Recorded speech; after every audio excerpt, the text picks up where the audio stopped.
Hey everybody, Matt, IronTrap Garage. We're gonna try another live. We do these once a month Sunday lives where we basically do Q&A. We started doing these a little while ago when we noticed that we got a lot of the same questions in like every video, whether they were relevant or they were not. We were getting tons of questions from people. So we do a little Q&A once a month that we can kind of cover anything that maybe you saw in previous videos, whatever type of questions you're wondering about, and then we can cover stuff that's going on in the future, show a little behind the scenes in the shop, et cetera, et cetera. So that is what's going on. We have a boom mic that we're trying today. Are we already having problems with it? I don't know if it's just your headphone cord. Tell us as always if the sound is crackly or messed up or whatever. Comment below, and we'll let you know if it's working okay. So we just got back from doing that Texas video with all the Model A stuff. Just went live on Friday, and seems to be well received. Everybody seems to like it. Still having problems. Yeah. Test. We seem to be having tons of problems with the mic stuff. Like, we test all the mics before we go live, and then as soon as we go live, I don't know what happens. It starts acting up. So, all right, better now? Yeah, it sounds better. So we're probably not going to move the phone around much because that's going to cause a problem. We're going to leave it alone. And Mike's going to monitor the questions, also try and monitor the sound, and hope we can keep it going. So yeah, we had the Model A stuff. We just got back, so that video was put out on a Friday. Mike and I literally got back like Wednesday night at like 11 p.m. or something like that. So Mike turned that video around pretty quick. As always, we're running into just the problems we've been having since we started the channel because I'm kind of a go-getter. It's like 3 videos a week. We got to do that. We can't miss a video. Well, even with us having Mike, Steve, and myself, we're still running behind. And sometimes videos come out very quickly because we have other videos that are taking a little longer. So that's why you saw that one so quickly, but it was really cool. Everybody's been asking about parts and stuff.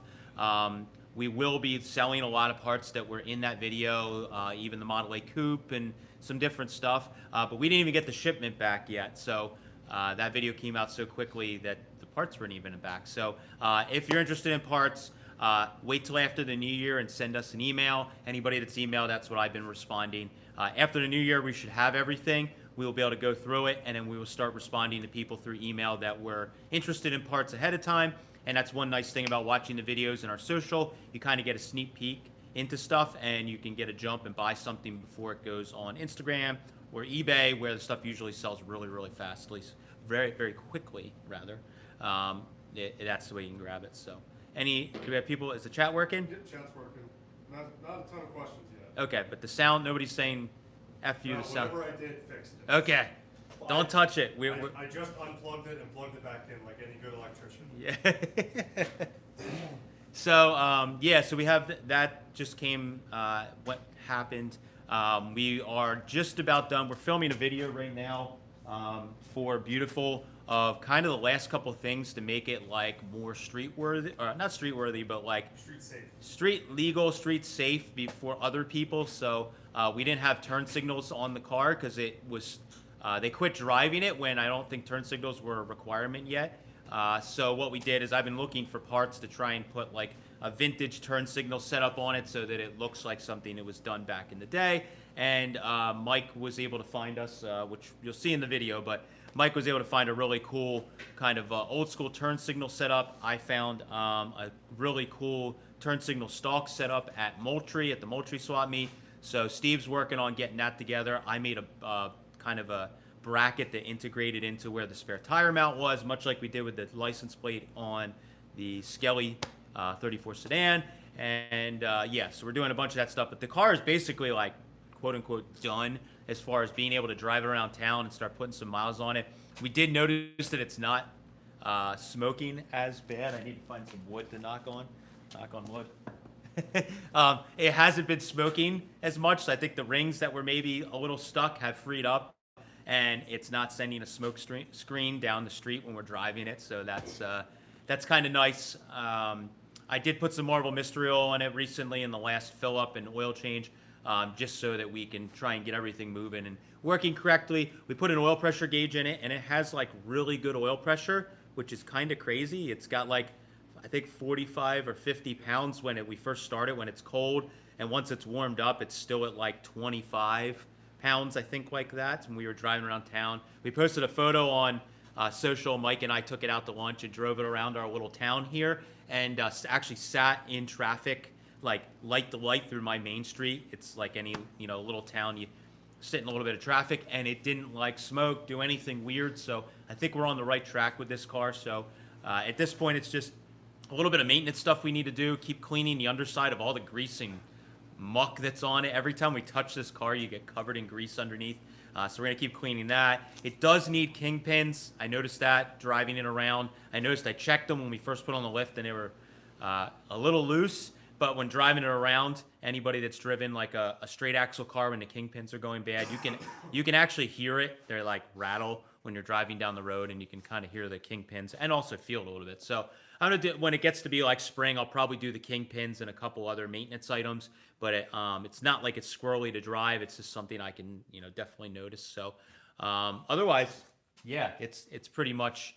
After we get the turn signals going, it'll be really good, and I'll feel a lot safer driving it. So even though I've been doing the hand signals out the window, people don't really pay attention this day and age. So we're going to need to do the hand signals and actual turn signals in the back, and hopefully they don't rear end us. So that's what's going on with that. Someone wanted to know where we were at in Texas. So we were in a little town called Pampa, is what it's called. We flew into Amarillo. That saga. How the start of our trip. Oh yeah, we didn't even show it in the video because it just we were so pissed off it didn't get to film it. So number one, so we flew in Amarillo. So basically, the gentleman who was handling the estate stand, he sent us a message like or an email, a couple of emails like not even that long ago. It was right at Thanksgiving, right? Well, the first email he sent was right around Hershey. He sent us an email and didn't send us photos. Oh, yeah. Yeah, so he sent us some photos, and a lot of times what happens with these estates, we'll sometimes get we'll get an email, and then we'll respond and maybe do one or two emails, and then it'll just like, we won't hear anything again. And sometimes estates, there's legal stuff or family things, and they're not quite ready. So we didn't hear anything for a little while, so we just assumed that happened. And then Stan got us a bunch of photos, and it was like, okay, yeah, we're interested. And then we talked money, and everything seemed good, and it didn't seem like a ton of stuff. It was like the Roadster pickup and the Model A Coupe were fairly complete, and then it was just some parts. So Mike and I were going to rent a 26-foot Penske like we normally do, go out there, fill it up, drive it home. Well, then maybe not even a week before we were about to leave, he sent us photos of like some more of the outbuildings and some of the stuff outside, and it's like, oh crap, we're going to need like a lot more space. So that's when we hit up Eric, who had kind of offered a while ago. He does some hauling, and he hit us up and said, hey, a while ago, a couple times, and said, hey, if you ever need hauling, let me know. So luckily, Eric was free, and we hit him up again, talked the cost to ship, which anybody that knows moving a semi across the country is not cheap, but we were able to kind of make it work with the purchase price and shipping. That we should be able to be okay. And he was able to do it. So Mike rented a like 10-foot Penske truck for us to just basically drive, because I had gotten a lead on some really rare speed equipment, which we'll show that towards the end or whenever. We'll try the mic moving around. But so anyways, long story short, went to fly out from Philadelphia. We had a connecting flight in Houston. Dallas, sorry. And the flight was an hour late, and we had an hour of layover. So we literally got into the airport in Dallas, and we had to sprint to our gate. And we got there, and they literally had closed the gates. The gal was walking away, and I banged on the window, and she heard us, came back, let us on the plane. That was okay.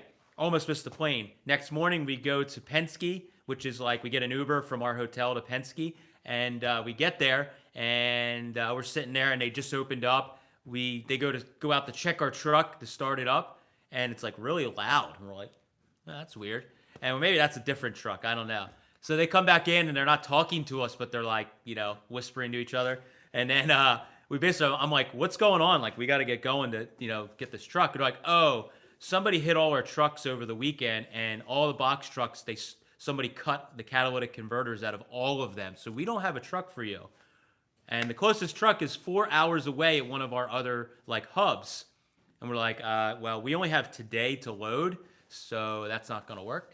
So Mike went on his phone and found a little tiny U-Haul at a little powder coating shop that was across town in Amarillo. Yep. And shout out to Powder Max LLC. Yeah, Powder Max LLC. They were super, super cool. The owner was very helpful and got us going. So I kind of bitched to the Penske people. We were pretty calm, but I kind of bitched. I'm like, we're going to have to spend another $30 Uber ride to get over there. Can somebody give us a ride? So really nice guy that worked for Penske. That was like one of the yard guys or something, definitely hourly, gave us a ride in one of the cars. He's like, you guys want coffee? You want to stop for breakfast? Or, we're like, we got to get going. He's like, well, I'm paid by the hour. I don't care. What do you guys want to do?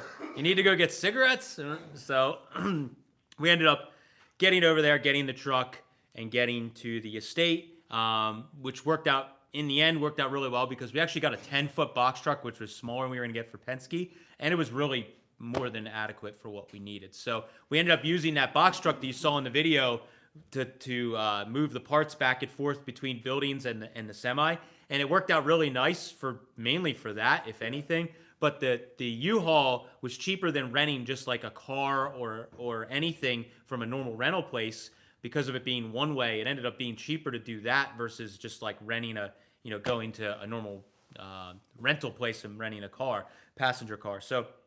But it was like the first 24 hours of that trip was like, we didn't even film it. We were like, you're in panic mode.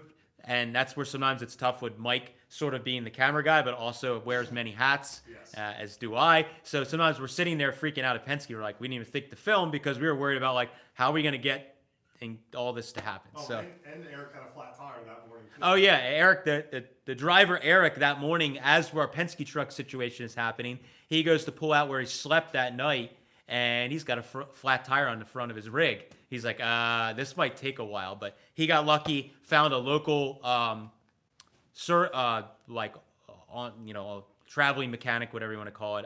He came by and fixed it super quick. He was actually back up and on the road before we even got our freaking rental. So 45 minutes from the time we called him to the time he was back on the road. Yeah, so 45 minutes turnaround was incredible. So that worked out. It worked out all really well.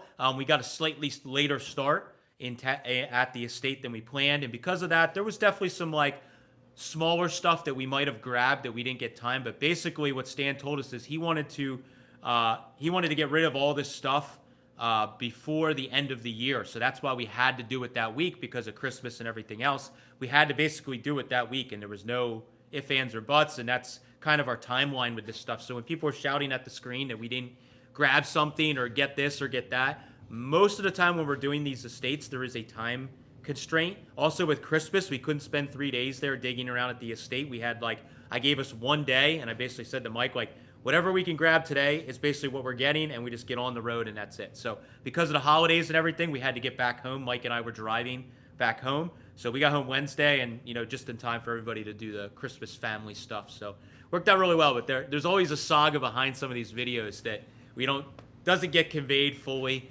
There was some behind the scenes stuff that got missed that I shot with my phone that we just didn't get on there, where I was out in the field pulling parts while Mike and Eric were loading stuff into the trailer. I'm out there trying to rip pieces off of the cars that were in the field and all that stuff. And that was the shots where you saw there was a Model A pickup bed in that green pickup trailer with a Model A frame and all these parts that I threw in or threw on the loader, and they threw in. So kind of crazy. It all worked out. So that was really good. Yeah, when the trailer gets back, we'll shoot a video going through all the parts. Yeah. What we got. Yeah, we got actually some pretty neat stuff that we didn't even film. I got some pretty neat tools and stuff like that, like a really old anvil, nice old Wilton vise, and some different stuff like that. Some of you guys that are eagle-eyed saw we got that vintage racing go-kart. Got that pedal tractor, a cool men's skip-tooth bicycle. We were pretty much Stan told us whatever you guys don't take, we're pretty much clearing the estate out, and a lot of it's going to get junked. So I was just like, how much for this? How much for that? And normally, yeah, we got that really cool clock you guys saw us take down. So we were just kind of grabbing whatever we could while we were unloading other stuff. So we'll do a video. I don't know if we're going to get a video unloading the truck or not, but we're going to do a video kind of showing the stuff more in depth. That Model A Coupe, we didn't even really go over it. We were too busy stuffing it full of parts. Yeah, like I barely even looked at anything. Like we get there and we're like, yep, looks good. Okay, here's your money, let's go. And I don't even get to really look at this stuff till we get back. So we will do a video on that, which will be cool. And as always, if there's stuff that you guys spot in the videos, you know, a lot of it will be for sale. We're keeping like 1.1% of it, I hope, if I don't fall in love with anything. So we need Model A wheels. We now have the world's supply of Model yeah, we A have a wheels. lot of Model A wheels. So any I have a ton of questions. Zach Parks wants to know, has Dad driven the car yet? No, Dad is in Florida. So my dad does the Florida thing. So he goes in the winter around right before Hershey, which is actually kind of a bummer for me because my dad's never experienced Hershey. But right before Hershey, my dad always goes back to Florida, and then he comes back like usually like late April, early May. He has not. I went down to Florida with Kate. We did a little Disney trip, and we had lunch with my dad, and he seems to be pretty excited about the car. He was asking about it. He texts me regularly. He watches the videos. So he saw the video where we kind of ripped it around the yard, and like everybody else, my dad's like, your timing seems like it's advanced. He sends me a text. We're like, yes, Dad, we know. We gotta go back through it. So my dad hasn't driven it yet. He wanted to work on it a lot more last summer with me. It would actually kind of like broke my heart a little bit. When my dad was getting ready to go back to Florida, he was like, you know, I'm really disappointed we didn't get to work on that car together. And that was because we were growing the business so quickly, and I hadn't gone full-time. I hadn't hired Mike on full-time, but I was full-time. My dad kind of was doing a lot of what Mike does. We couldn't work on this car together. So because of that, we're just trying to kick ass on the car, and hopefully my dad can just kind of drive it in the spring. I'm sure there'll be something for him to work on. Yeah, there's plenty to work on it. It's kind of a POS still, but it's coming along. There's definitely some stuff we got to work on, but I think by spring it'll at least be kind of like it'll be decent enough you can roll it around. That's exactly what we did with the 39. Like we got it decent enough to start driving it around, and you can go back and do like, you know, put a day on the lift and fix odds and ends and tweak it, and it's kind of like a rolling project. So that's what I'm hoping by summer, and then my dad and I can just kind of tinker on it. We might do some kind of quick driveway paint job on it if we get that far. But yeah, I'm gonna be excited for my dad to drive it around. I think he's kind of excited too. So it'll be neat just to have my dad rolling around in a cool old car. I'm excited because he hasn't had anything that old on the roads for a very long time. So good question.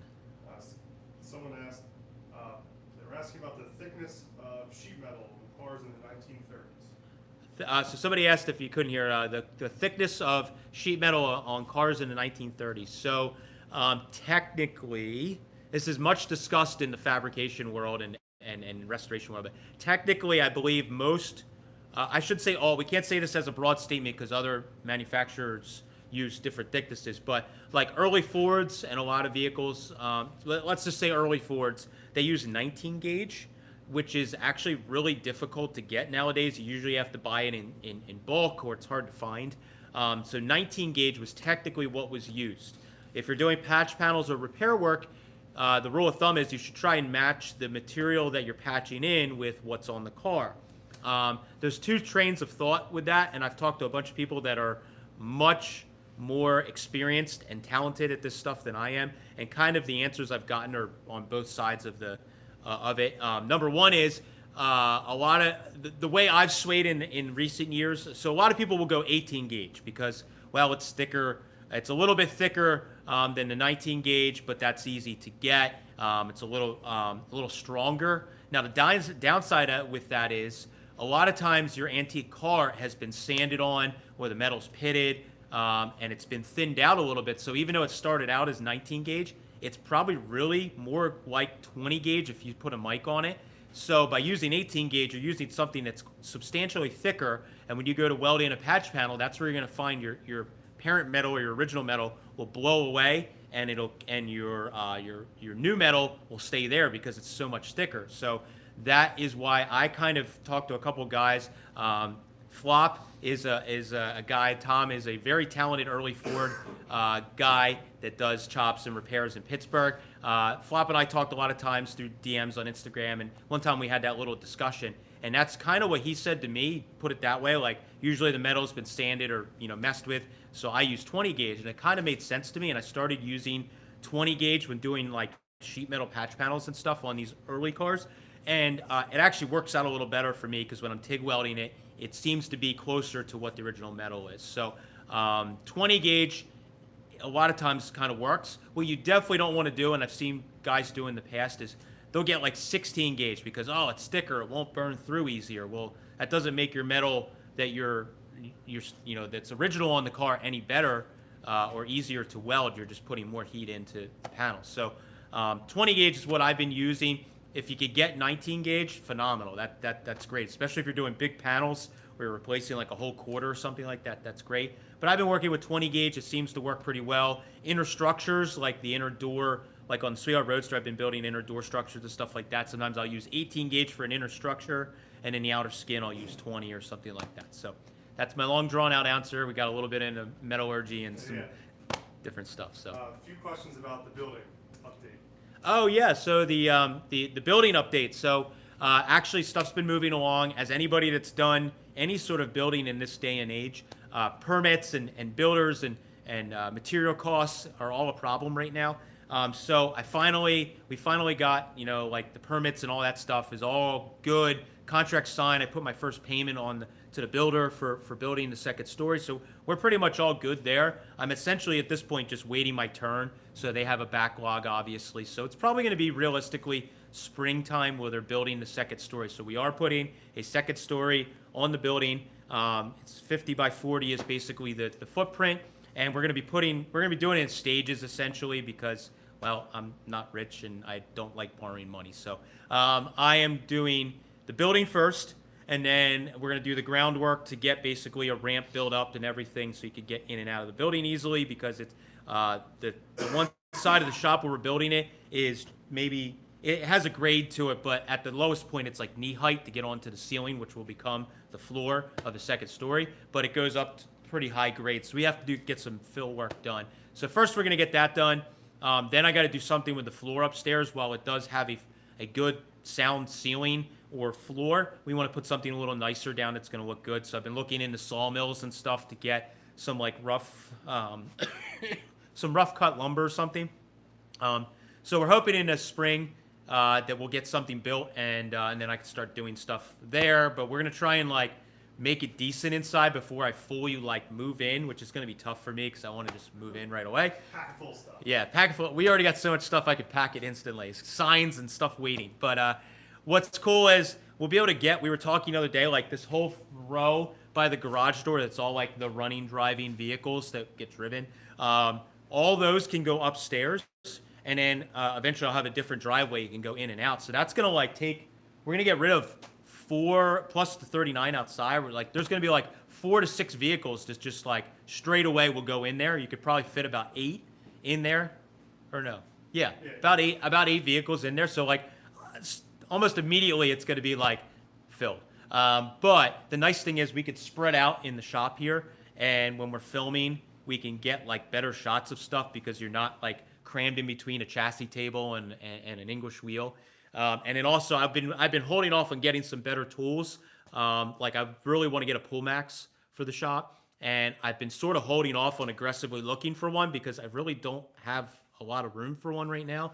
So once we get opened up, I want to get a big shear, sheet metal, like stomp shear or whatever, and a pull max and some other stuff. And once I open the shop up, then we can kind of put those things in their places.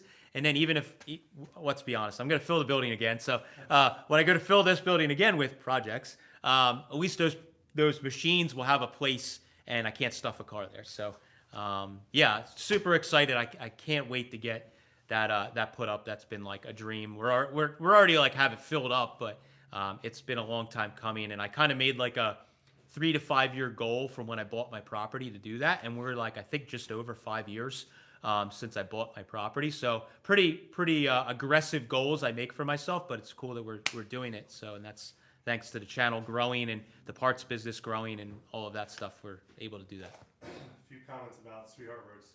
So Sweetheart Roadster is so the way I've been working the videos. I don't think Mike and I were talking about this the other day. Well, actually, we were driving back from Texas. We have lots of time to talk. Lots of time to talk. I kind of do the way I do the videos is, and it's the way my brain works well, is I work on a bunch of, and you guys will notice it, we'll do a bunch of updates on one car and make big progress in a matter of like a month or two, and then we kind of go to a different car and do that. And what that does is, it's hard for me to do one video on one car and then jump to the next car the next week like you would see on a TV show. So because of that, what I usually do is I'll focus on one car and do a bunch of fabrication or work in general, and we'll get some big progress, and then we'll slow down. So Sweetheart Roadster at the end of the winter / almost into the spring, I did that door and did the whole side of the car, and I did a ton of work on it, and then we worked on other projects. So the 33, I was trying to get that to the point where it's not a wobbly mess, and we're kind of there now. So now I could kind of take a slow down on that for a little bit, and we jump on the Sweetheart Roadster to kind of force myself to get back on it. We had been a viewer had been asking us about buying the doors off of it, so I went ahead and sold those doors because now I have an open hole on the passenger side, and it kind of forces me to get moving on it. So I'm gonna actually be starting on that in the next week or so. Start patterning out the passenger door, and then I'll just blow through the rest of the metal work. The door is really the big obstacle at this point, and then after that, it's a lot of just kind of a little more straightforward of work, and then then after that, we could start getting into the fun stuff. And I'm hoping by like this time next year that we'll kind of have the car to a point where it's in bare metal and maybe it's like movable. I don't know yet, or at least it's to the point where all the metal work's done and it's kind of as is. I kind of told myself on this car, after having some problems with the free T when we were doing assembly, I told myself on this car, I think what I'm going to do is leave it in bare metal and actually get the engine running and driving and like drive it for a summer in bare metal, because there's inevitably stuff you find, especially because I'm still a beginner in the grand scheme of things, and there's stuff that like I make tolerances too tight. I have a bad habit of doing that. In the T, we had that problem where I have trouble like remembering that you need to have material thickness for, body filler, primer, paint, clear, and then you're running into issues where paint's chipping because I made the metal work too tight for that. So there's stuff like that where I think I want to get the car bare metal, drive it around. It'd be really cool to take it to like the Wheels of Time show, which is a big local show that we go to, that we try and bring a bunch of stuff to. Put it on display in bare metal. Not that I'm trying to say my metal work is like top notch that I'm showing in bare metal. More just working project, and this is kind of how it is. Take it out, work out the bugs, bring. That's what's going on with the car. I have pretty much everything parts wise for it. It's just me. I just got to. Hey, there we go. Are we back? Everybody's the comments are probably again. Buffering. Give us a sec, guys. Oh, that. Maybe. Do you have your lock set and it locked the phone? No, I just locked now when I put in the holder on it too far over. Sorry. Random circle of death. Again, we're in like a bat cave, so the signal is sometimes poor, especially in the winter. We have to have the garage doors closed, so always a struggle every time. Yeah. So we good again? Yes, we were good. So 39 was the last question. So the last question was about the 39. What's going on with it? If we're gonna sell it, a few people mentioned about the legal stuff with raffling. So the 39, really, there is ways to get around the legal stuff, but honestly, it's kind of a pain in the ass, and I don't have like a legal. We don't have like a legal team. We don't have. Been added to my job title. Yeah, it hasn't been added to Mike. Mike's taking night classes on the gaming laws. But no, really, I don't want to sell the car in general with it being like too much of a piece of shit. So it kind of like when we were first gonna raffle it, the carburetor on it, the accelerator pump was dying slowly and it wasn't running correctly. So there was a bunch of stuff, like we put a rebuilt carburetor on it. Thing runs so much better now, and just working on different stuff. So we have been trying to get the car. We want to get the car a little bit better than what it was before we sold it. So, and really, I made the mistake of saying we were going to do a raffle. I don't know why I said that. I was excited and said that, and we're just not to the point of being able to get our crap together to successfully pull that off. While I'd love to do it, I'm sure financially it would make more sense for us to do that than what the car is actually worth. To be fair, I also don't want to try and pull something off that fails or is, doesn't work, or people think we're doing something sketchy. So with doing that and not having the capabilities to do that smoothly or fairly, I think we're going to forego doing a raffle or anything like that, or sweepstakes, whatever you want to call it. And I think what we're going to do is probably, the way I did the meat truck seemed to work out really well. Like, I just put it on eBay. We just put it out there that I started it at a very low starting bid, and we just let it get bid to whatever happens. And in the end of the day, it was no reserve, and whatever happens, happens. I know the people that have like $0 and wanted to buy a whole car for, a $50 ticket. I'd love to do that, but we're not quite there yet, so I don't think we're going to do it. So my goal is for this spring and summer, we're going to drive the car around. I also think we might put some kind of interior in the car. So just get like the seats recovered, door cards made, put a headliner in it, and do some of that stuff just to finish the car out a little better. We're gonna probably put some of the like window felts and seals in, because when you drive the thing, all the windows rattle, and it's like a haunted house when you drive the thing. It's just all rattly and shaky. So not because the car drives poorly, just because the windows felts are all bad, and it just like all the windows rattle. So we're gonna do some of that stuff, do the interior. We're going to adjust the height a little bit, like the ride height, because now that the suspension is settled, I'd like the ass end of the car to sit up a little bit. So we're going to put a couple leaves back in the rear to get the rear end up a little bit. Just some stuff like that to get it dialed in, so that when we do sell the car, it's not like you're riding over bumps and the windows sound like they're going to fall out of it and different things like that. So that's pretty much the status of it. We're going to probably drive it this summer a little bit, so we might take it out to some cruise-ins or different shows and stuff, but it's really just been our parts runner. I've been driving it like a daily driver lately, because it's been cold and they have stalled it a little bit when we've gotten some like chances of snow. So I haven't been driving the other cars. So I've been driving out like a daily driver, going to the auto parts store and going to get lunch and just running all over the place in it. And it's been doing really well. Like, starts up and runs really great when it's like 30 some degrees out. And so yeah, that's what's going on with it. We just got to do a little bit more work to it, but we will announce it. My thought was maybe towards Hershey or towards the end of the summer, we might do that. As much as I do need to sell some of these cars, we also like to enjoy them. So I'm not very good at just like putting a car together and selling it the next day. So we're going to drive it around. I'll probably let my dad drive it. Steve's going to drive it. Mike's going to drive it. We're all going to drive it. So that way when somebody goes to buy this thing, they know that it's like at least... Steve drove it the other day for parts, didn't he? Yeah, Steve got to drive one of these old shitters for the first time the other day.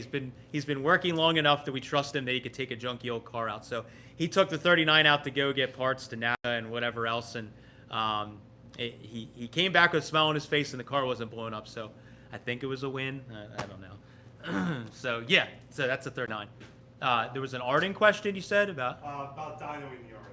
I don't know if we're gonna dyno it per se. I don't really care, to be honest. So it's actually going to be more sad how much money you've spent. Yeah. Like, I don't think I want to do that, because There is a good dyno video though. Rob Ida put that Winfield Roadster. Oh yeah, Rob. Yeah, there is a video of that. I don't. Maybe at this point, I haven't even thought that far ahead, because really, we're letting Ron's like the flathead master of one of them, and I'm letting him kind of just tell me, because I don't know. Again, in the grand scheme of things, I am a beginner at this stuff, and I'm letting him take the lead. So whatever he says, it roughly makes. I've never been the guy that's like at the cruise-in with it, like, yeah, this baby makes 575 horsepower with a double pumper and a blah, blah, blah. And that's not me. I literally am the guy who will like drive my car to the swap meet and like park it in the back of our booth and not really like, that's just not me. So I just want something that's fun. It's a dream car for me to like have or set up. So I'm just going to put it together. I'm going to drive it. And I don't really give a shit what it makes. It's going to be more than any other flathead. And it's going to be plenty fast, enough to get you in trouble. And that makes me happy. It's going to be badass. So maybe someday when I get that board, we'll put it on a dyno and just see what it does. But I don't, that's not on my like to-do list. Although I'm sure people love to see that. So good question though. Yeah, what a good question. Next swap meet. Oh, next swap meet. I did want to cover that. at least for us locally, the people that own the Carlisle fairgrounds, they put on a swap meet in the Allentown Fairgrounds. So where EJ Kowalski and crew put on the dirt drags that we kind of film and go to. That's a really fun local event. At that same facility, there is an indoor like complex, and there is a winter swap meet every year. I think it's coming up. It's like the second weekend in January or something, and it's like the Parts-A-Rama or something in Allentown. So that swap meet's like a weekend swap meet, indoors mostly. There is some outdoor spaces. Pretty cool. It's not anything like earth-shattering, but it's kind of neat to get together and hang out with people. We're probably this year just going to go visit and just hang out for a day or so. You could pretty much see everything in a day. So that's that. Turlock we're planning on doing. I got to book our flights and everything, so we're going to be doing Turlock in the Grand National Roadster Show. So we will be walking around Turlock at least on like a day or two. Definitely Friday, and definitely Saturday. Part of Saturday. And then we're hoping to do Grand National on Sunday, is what we're hoping to do. So if you're going to those events, definitely stop us, say hello, give us a high five if you see us wandering. So that will be fun. After that is probably March. Charlotte, right? Well, Charlotte's in April. So in March, there's some swap meets in Maryland. There's like an indoor. We have a swap meet in Hamburg, Pennsylvania. That's a little one that we do. There's a swap meet in Maryland that's indoors. That's Westminster. That's pretty good for an indoor swap meet. That's another one of those weekend ones. That's worth hitting up. And then we get into April, and then we have Charlotte, Carlisle. Stan from Stan Stainless, we actually purchased. He is kind of retiring, and we purchased his Carlisle swap meet spaces. Basically, he handed them down to us, and we paid Carlisle to retain his spaces, which is really awesome. Stan has been doing it for a million years. Anybody that's gone to Carlisle or those events, or Macungie, Stan always has like the trailer with all the stainless trim. He is like the guru with stainless. You're like, I need a piece of stainless for an XYZ, and he's like, and grabs it, and he just knows. So Stan's kind of retiring and slowing down, so we took over his spaces. So we will have new spaces for spring and fall Carlisle. So we will be kind of putting them up here soon, but our spaces are going to move from where we were. But we will have like 3 spaces, so we'll be easier to find. We'll be able to bring more stuff like we do at Hershey, so it'll definitely be a little better for people that are looking for us and looking for a larger quantity of the old early Ford junk. So yeah, I think that's kind of the rundown for swap meets. I don't have anything, like February is kind of slow. There's definitely some swap meets going on. I think there's a Model A swap meet in Kentucky coming up that's indoor, but for us it's a little far away for like a one-day deal to do. But Model A stuff too. we got plenty of maybe we should set up and vend there. Yeah. Good question though. Another question about another classic Gilmore. Oh yeah, classic Gilmore. So I just spoke to Josh at the museum a couple weeks ago actually, and Josh was asking me about if I was interested in doing another class. So yes, we're looking to do a class like same as we did this past year, where it's going to be like the end of the winter, almost spring, so maybe like March. So keep an eye on their social and website. We'll also post about it. So I'll probably do a little seminar that's just kind of like an intro to stuff. And we'll be doing that. We're also hoping to maybe free our schedule to do their traditional hot rod show they have in June. So we may try and make it out to that event. Mike and I were kind of brainstorming. Maybe we bring Beautiful back to Michigan and bring it to that show. And then also hang out for the week and maybe film some stuff with Gilmore. So yes, we're planning on doing that. Keep an eye on our social, and then also keep an eye on Gilmore. Either way, if you can, that's a great thing to do this winter, is visit the Gilmore. They've been like ridiculously supportive of us, and they've been doing great things with that museum.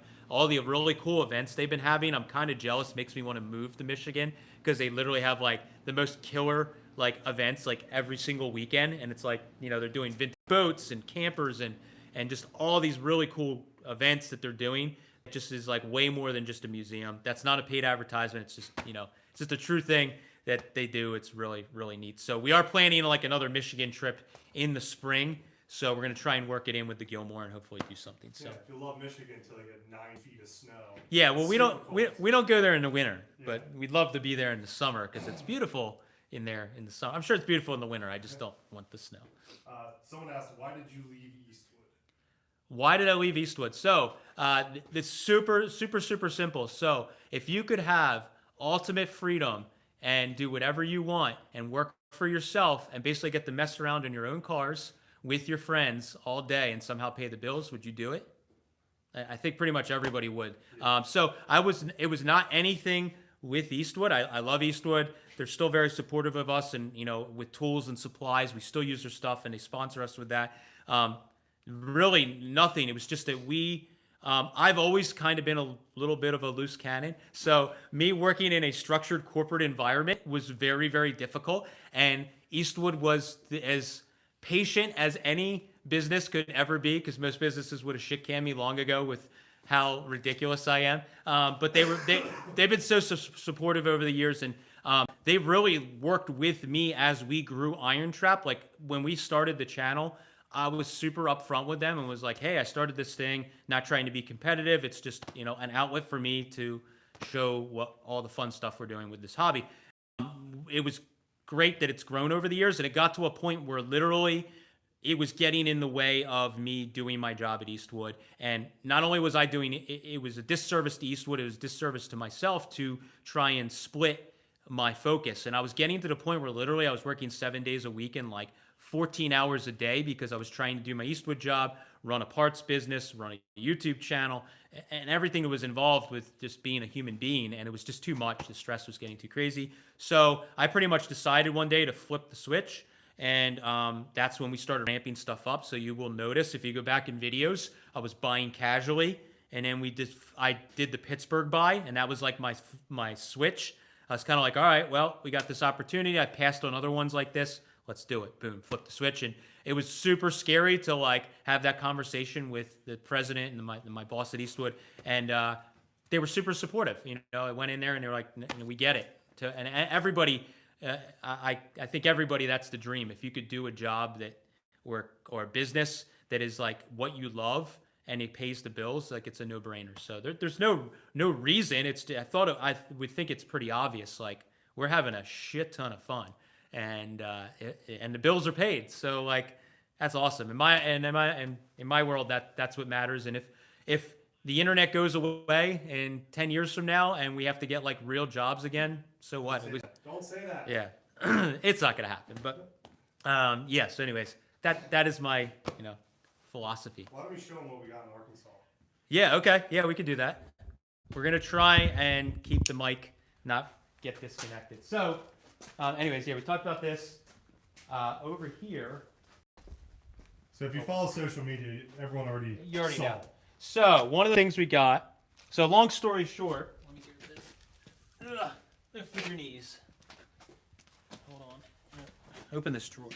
Nope. There we go. We were discussing that I think these things actually probably made your car slower because they're so heavy. So, one of our viewers, sometimes it's I'll fully admit this. Sometimes it's slightly annoying. We get like 3 million DMs and messages about every Craigslist ad or Facebook Marketplace ad in the freaking country for anything that someone thinks we might be interested in, and it does flutter DMs a little bit, but we try and be cordial with everybody because every lead is a good lead. So we get a lot of them, and when we get these like leads, a lot of times 150 out of 151 are usually something that just doesn't work out. But this time we got a DM or a message on our Facebook Messenger with a guy saying, hey, this looks like something you guys be into, whatever. And it was a link to like a weird... It was a radio station. It was like a Wisconsin radio station, hot rod station. I guess they do a show or whatever, a street rod thing. And it was like their website with a classifieds ad for a McCullough blower. Original, early. This is a 39. McCullough blower set up for a flathead. And the guy had good pictures, wrote a description saying that his father had the stuff many years ago. Couldn't it didn't work. Blah blah blah. It was for sale. It was the price that this was at was damn near retail. Definitely was basically retail. But in his ad, he had like one or two photos of a set of Federal Mogul copper heads, if you want to call them that. I think they're a mixture of copper and brass, but or bronze maybe. And he kind of like mentions them, that like he also had them, and there was like one photo, but he didn't fully say in the ad like this blower and this item for this price. So like I was like, let me message a guy and just for shits and giggles, let's see what he says. So I was more interested in would he sell these heads separately, because I already have one of these. And so I sent him an email and said, and you want to dance around the subject because you don't want to like give yourself away. So I'm like, hey, so that ad, is that like for everything, or what's the situation? He said, yeah, it's for the heads and the intake, and I have all the parts. I'm like, holy crap. Okay, what seemed like retail was actually more like half price because these heads are quite expensive. So we started talking to him some more. He sent me photos and basically said they were in really good shape. I put a post up on our Instagram and Facebook with a write-up about the whole story. So if you guys are on social, go check it out. But long story short, his dad in like 1940-ish put all this stuff on a car for a young doctor that hired him to hop up his car. He doesn't know the exact story, but basically, I guess it didn't work, or they took it right off because the stuff is like in like almost brand new condition. Like the blower pulley doesn't even have the paint worn off the pulley, so the stuff's like darn near new. And his dad had it on the shelf for all these years from 1940. He saved the stuff. He had it on his shelf, and he didn't even really have anything to put it on. He just knew that the stuff should be saved, put it for sale, and I was able to purchase it. Just so happened that he was literally, what was it, on I-40? Right off I-40. We're right off I-40 in Arkansas. He was like on the way home. So I think he was 10 minutes off the highway. 10 minutes off the highway. We went and picked it up. Super nice gentleman. We spent like a few hours there just talking and hanging out and seeing his stuff. And yeah, so we got all these parts. The heads are like really, really nice shape. Both water necks. These are like more rare than the heads, believe it or not. The water manifolds are almost never with them. And on top of that, somehow he kept all of the hold downs for the water manifolds. And also, I've never seen these before. These are the spacers that go on the head so you can retain the stock studs or bolts for the head studs and bolts. So I'm gonna flip that one over. We'll show them the bottom side. So with these, insanely heavy. Yeah, they're like, you don't think that they would be that heavy. So basically, the water essentially just is forced through that water manifold. So you can see that these are blocked off here. So it essentially forces all the water through these manifolds. They were basically, the design is that the copper, brass, whatever heads, they were supposed to dissipate heat. It's pretty neat that they actually say on them. It says like all the information on them. So the Federal Mogul thermal flow, use copper asbestos gasket, use fuel, spark plugs, tells you what spark plugs to run, use only Champion, these spark plugs. It's got AC spark plugs in it. They used the wrong ones. That's probably why it didn't run right. Dang it. That was an easy fix. So yeah, the heads are like barely run. Really cool. This is like bucket list stuff. There was the auction. I bought that Jack Henry intake at that real big speed equipment auction that happened right around Hershey. And we put a couple photos up. There was a set of these heads in that auction. Because of the stuff I was buying, I didn't allow myself to bid on those. I think those were 21 studs too. And I was like, that was like the only time that I had a shot. Like, these things don't really trade like publicly that often because there's not many sets. So I was like, man, I'll never get a chance. And then these popped up. So really cool. Had to jump on them. I think this blower's in such good shape. We got this engine from North Carolina. I may actually swap this blower onto this engine. I'm not sure yet. The stuff was a good price, and when you get stuff that's this rare, I usually like to give myself a little time to kind of like decide what I'm going to do. Yeah, like, because a lot of times it's like you spend a lot of money and you like want to get your money back right away, and then you make a decision, and then you're like, man, why did I sell like that one really rare thing when, whatever. So I'm going to kind of think on it, on what I want to do, and then I may put one of these for sale. Not sure yet. Don't flood our DMs because I don't know what I'm doing yet. Too late. They're already there. Yeah. So the interesting thing about this blower, though, before we change subjects, is this one. Really testing the weight capacity of those drawers. This is a good old heavy bench. It has the tensioner. That's one thing that's missing on the other one. Yeah, the tensioner is here, which is almost always missing on these. And then number 2, it's got the original offset generator bracket. So some of these, it seems like these McCulloughs, I'm not an expert in these, but what I've kind of researched and seen is that there was like all different configurations depending on the year, what engine it was for, maybe even what options you asked for. But there was an option where you could run a belt off the backside and run the generator like way back here. I've seen before, but a lot of them, they had an offset generator bracket. Some of them didn't have anything, and you ran a traditional offset generator bracket that would have mounted like right here, put it there. But that's why there's so many ribs, for different belts on there, because for all the different configurations basically to run on there. So this one is just like ridiculously clean. There's like no backlash to it, nice and tight when you turn it. So yeah, this is a good piece. So really happy that we were able to buy this stuff. It was really cool. After I talked, worth the 22-hour drive home. I think so. Yeah, we were pretty excited. So that was like all that was in the box truck we were driving home, because It wasn't even in the box. It was in the back, behind the seats. Yeah, it was in the seats, like with us. But like we got the box truck because it was cheap, but also we were like, well, we're stopping to visit this gentleman. You never know what somebody has. We got there and literally he wasn't lying. Like he had just these, and he was more into like old airplanes and stuff than anything. So like we didn't buy anything else. Like we looked everywhere and there wasn't really anything to buy. But Bob was super nice. Bob, right? Yes. Bob was super nice. Took us around, told us the whole story, and was just like, it was just a really nice visit. And I think as soon as I talked to him on the phone, he was really excited to sell it to me, because I knew all about it and was really like excited about this stuff. So it is very much like passing on to the next person. And I think he appreciated that stuff his dad held on to all these years, I was so excited about. So the goal is to put these heads, hopefully, if I can make the freaking car run right, with that Jack Henry intake on an engine and put it in the DeLorean Roadster. So that to me, again, kind of like the 33, that 32 Roadster is like an end-all like dream car. So if it's a keeper forever car for me, why not put the coolest stuff on it? So got those heads. So the engine it's in, it's dressed with YN speed equipment. I may just pull that whole engine out because it's all together, and we have another flathead that's hopped up basically the same, and we may put this stuff on that engine. So keep an eye on social. I'll probably do a mock-up photo like today because it's awesome. So yeah, so that's that. Any We'll go put the camera down. We'll see if there's any other questions. Yeah. nobody yelling about the sound again? Nope. Oh, good. Well, this mic is kind of working out. So yeah, so that's what we have going on for that stuff. As Mike's looking at questions, the Schroll 32, we're getting really close on that. We're kind of getting the carbs set up and stuff on that.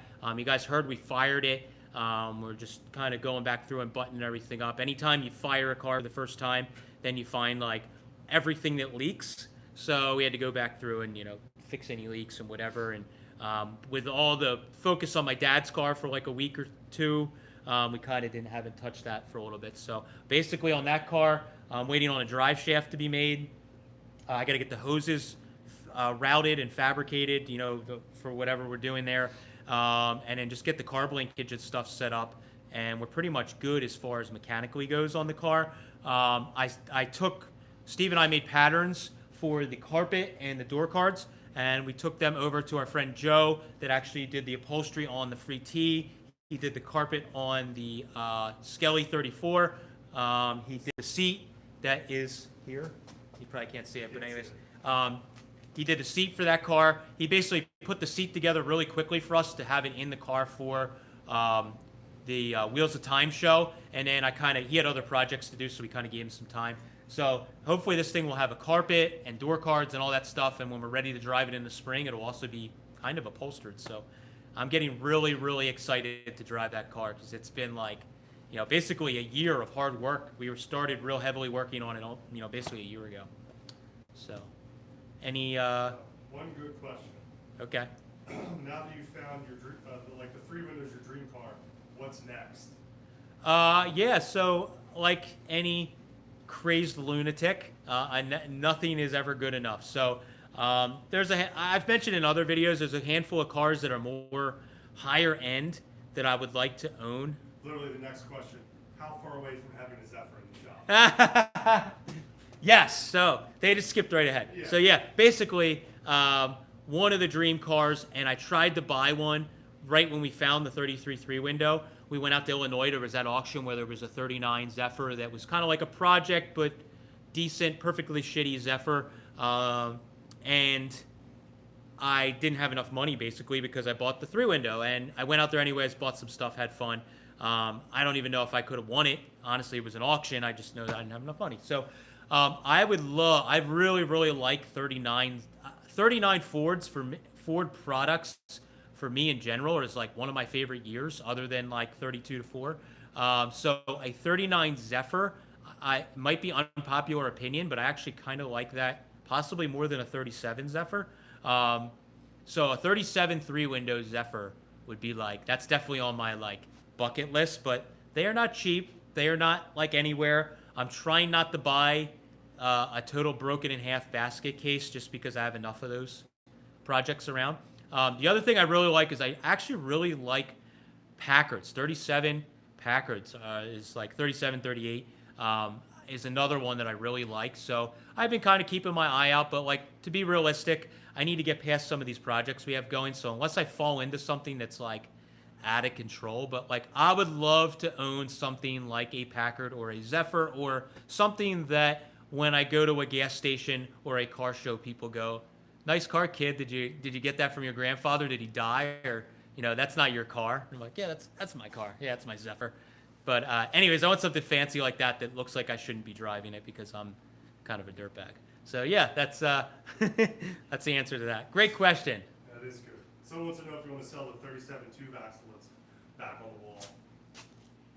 Which one? There's 2. Which one? There's 2. That wall back there is kind of the keeper axle wall. So I know people sometimes get angry that I have a lot of parts or stuff and that I don't always want to sell everything. Like, we sell parts every day of the week. The whole idea of having a cool parts business where we buy in bulk is that you get to skim off the best stuff for yourself. So I have 3 chrome tube axles somehow. I don't know how the hell it happened in the past like handful of years I've come across. I have 1 on the 33. I am saving those for the right cars. So you don't usually come across them very often. So I'm not really too interested in selling them unless you have something that's very interesting to trade. I'm probably not looking to get rid of them. Sorry. Of course. Yeah. That's about it for Okay. questions. What do we have for time? We're at just under an hour. Okay. Cool. So, one thing I want to show. We're going to do a giveaway. Can you grab that FedEx box over there, Mike? So, I've been meaning to do this, but it's actually a great idea. So, Stuart Warner, if you guys don't know, are very supportive of the channel and they sponsor us. I got a box from Stuart Warner literally like right before Christmas, and I just peeked inside. But we're gonna actually give away some Stuart Warner stuff. So they sent us some stuff for Mike and I, but I like giving crap away. So we're gonna pick people out of the comments, anybody that commented in this video, whether you asked a question or you just commented and said, Make sure your notifications are on. make sure your notifications are on, because we will just go to the next person. And if after a few people don't respond to claiming your gift, we're just going to give it away to like a homeless person. So yeah, we got 2 care bags from Stuart Warner. Oh, we got a lot of koozies in here. So there are some koozies. So Stuart Warner koozies. So we're going to be giving some of these away. Stuart Warner hat. There's 2 hats. Those are 2 hats? Well, Yeah. I like the hat. I might hold on to the hat. There is definitely koozies. There's like a keyboard pad thing. There's a nice shirt there. Polo. I don't even know what this is. Oh, these are like There's like ShamWow towels. ShamWow. Shams or whatever. So we're going to throw some goodies away from Stuart Warner. So Stuart Warner's been super supportive, sponsoring the channel and sending us some stuff. And just, it's really cool to me that Stuart Warner is kind of, they kind of get it after some years, and they're trying to kind of get back into the core of what made Store Warner so iconic. So they've been reaching out to some different builders and channels and stuff and doing some sponsorship stuff. And they reached out to us, and it's not like we're, we got banners plastered all over our shop. Really, they just kind of said, can we support you guys? We like what you're doing. And here we are. So they sent us a care package. I want to give some of this stuff away because they are so supportive of us. I want to share the love. So definitely check out their new gauges. They have those gauges that they just came out with that are like the military. They're like retro military style gauges. So, man, I might keep that shirt because I wrecked my other one. But anyways, so they sent us a bunch of stuff. Thank you so much to Store Warner. Again, in the comments, we're just going to give away some random Store Warner stuff. We only have one size of like the shirts we're giving away. So if it doesn't fit you, give it to somebody else. Pass it along. So that's pretty much it. Thank you guys. Appreciate it. We really do appreciate everything. This is kind of like our New Year's thank you. So in 2022, we're looking to do a lot more with obviously keeping all the builds going, a lot more documenting of trips and adventures because you guys seem to like that. We're definitely going to continue to do the like week in a life of ITG because that seems to be pretty popular. And we're really just trying to work on growing and getting better and more content out to you guys. So definitely, if there's something that you like or types of videos you like, definitely whether you comment in this video or even any of the videos in the comments, be like, man, I love these types of videos. That tells us what you want to see, and we will show more of it. So that is the goal because we want you guys to keep watching and supporting us with viewing the videos. So that's all I have. Thank you guys so much. We really appreciate it. Have a great rest of your holiday. Happy New Year. See you later.